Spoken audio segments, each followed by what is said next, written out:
আপনার বাড়ি কোথায়? বাড়ি মুন্সিগঞ্জ। মুন্সিগঞ্জ। নাম জিজ্ঞেস করেন আগে। আপনার নাম? আমার নাম বিচারপতি শামসুদ্দিন চৌধুরী মানিক। বিচারপতি শামসুদ্দিন মানিক। মানিক কে? হাইকোর্টের। যেটা কয়েকদিন আগে একটা উপস্থাপন করছো চ্যানেল আইটি। সেই মানিক কে? সিনেলাইতে? হ্যাঁ হ্যাঁ। সেই মানিক নাম হলো বিচারপতি মানিক, বাড়ি মুন্সিগঞ্জ। আপনার পিতার নাম?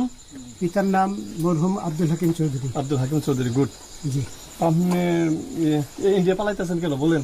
ভয়ে পালাইতেছি। কার বইয়ে? আর প্রশাসনের ভয়ে। প্রশাসনের বইয়ে? ওই একটা মেয়ে যে বলছিলেন যে ইয়ের বাচ্চা, দীপ্তি চৌধুরী। ওইটা আমি খবর চাইছি। আমি বলি আপনাকে, আমি এই যে দেখেন হ্যাঁ। ইয়ে রোগী। কিসের? আমি তো কত রুগী নেই, মিডিয়াতে তো খুব সুন্দর। আচ্ছা আচ্ছা, শোনেন শাহিন সাহেব, একটু স্লো। আপনার কাছে এই মুহূর্তে এরা যখন ধরছে আমাদের প্রতিনিধি, কি কি ছিল সাথে?